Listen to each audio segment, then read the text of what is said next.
Hello everyone, Maria Sanders here, your social worker and parent coach. And I'm here today to talk to you about conscious parenting, and not just about what it is, but a real example that happened in my own home 2 nights ago.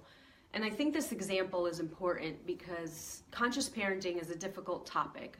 I had to hear about it over and over again, read about it, learn about it, before I could really embrace it and take it in and understand how I could use it in my own life. So a couple nights ago, I made hamburgers and I thought that would be great. The kids would love hamburgers. So we sat down for dinner and my oldest daughter got mad. What I think is for no reason, but she got mad. The burger was a little thick and it kept slipping. She got mad at the burger and she threw it and then ran away and said, "Nobody's helping me, nobody's helping me." She came back to the table, tried to do the burger again, threw it, got mad, left again, tried going down to the basement. It was so repetitive. And that was an opportunity for me to do, practice my conscious parenting. So of course the first thing I did was take a deep breath. And the reason why breath is important is because it slows everything down. It lowers your blood pressure, it slows down your heart rate, and it creates space in your body, that breath, and space creates opportunity. So that opportunity gave me the chance to either respond to Sophia with compassion or react, which is more of a knee-jerk reaction. So she got up and left the table, came back, and a lot of people, I know I'm going a little off topic, but a lot of people are concerned with conscious parenting and discipline and boundaries. So I did set boundaries. She came back, I said, "I will not allow you to speak to me that way, but I'm here for you. So when you're ready, I'm here for you. Please let me know how I can help you." The importance here was that I was trying to create a connection with my child. If I had gotten angry with her and let her storm off or said, "Yeah, you're being ridiculous, leave the table, stay in the basement," whatever, that would have just created a disconnection. So just by taking that deep breath and saying, laying down the boundary, "I won't allow you to speak to me that way," because she was speaking in a really nasty way. "I won't allow you to speak to me that way. I am also here for you." So that's one thing. The other thing is it gave me an opportunity to remind myself about what was happening on my inner landscape. Conscious parenting requires us to be aware of what we're thinking and what we're feeling. So on that day, unfortunately, I had woken up at 4:30 in the morning because my husband had to hop on a flight at that hour, and I really couldn't get back to sleep. And that night, I had a workshop that I was doing actually on conscious parenting. So I knew I was going to be on edge all day, partly because I was tired, partly because I was anxious about the workshop and all the other things I had to get done so that I could leave for this workshop. So it required me to take that minute and remind myself, okay, I have all this that's going on. That's my inner landscape right now. I'm feeling stressed and I'm feeling tired. Remind myself about that so that I don't project that onto my child. That also gave me the opportunity to remind myself she has her own inner landscape. I don't know what happened at school today. She might have gotten left out on the playground. She might have gotten yelled at by the teacher or something like that. Any whole number of things could have happened that I'm not aware of what her inner landscape is.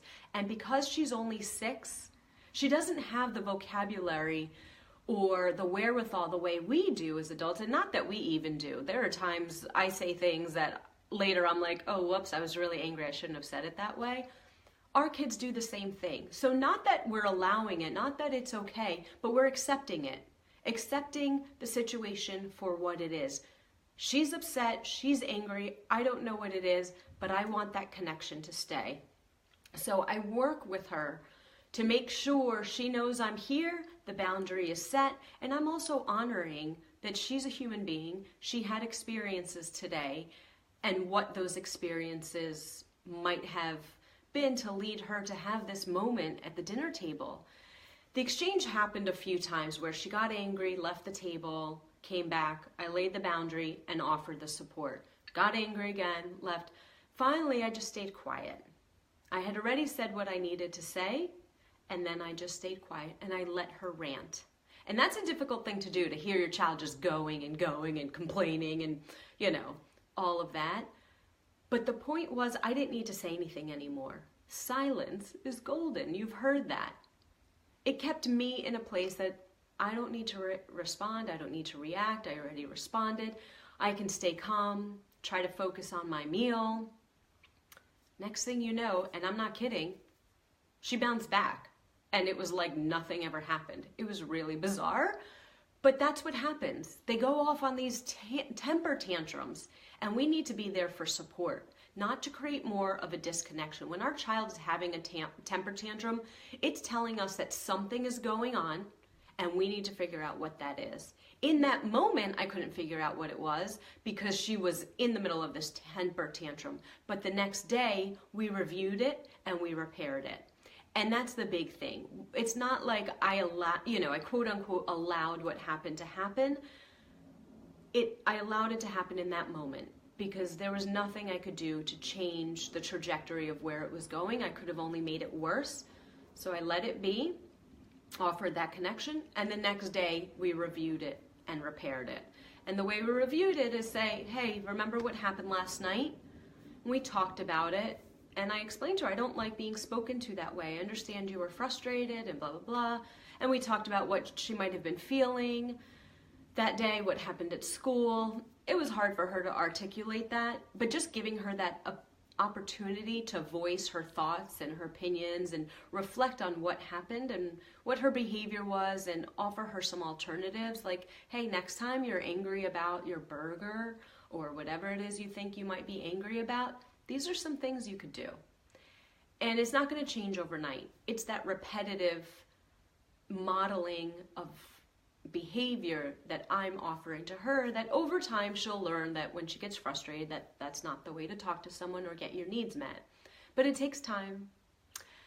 And so I hope this example was an example that is helpful for you. I would love to hear from you if you could post something under, in the comment section explaining to me what are some times that are frustrating for you that you would like to implement this idea of conscious parenting.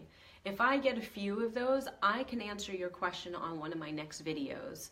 So please go ahead and comment. I would love to hear from you, and I hope you enjoy the rest of the day and the week, and I hope maybe some of the ideas I offered, you can use them with your children. So take care, and I'll see you next week. Bye-bye.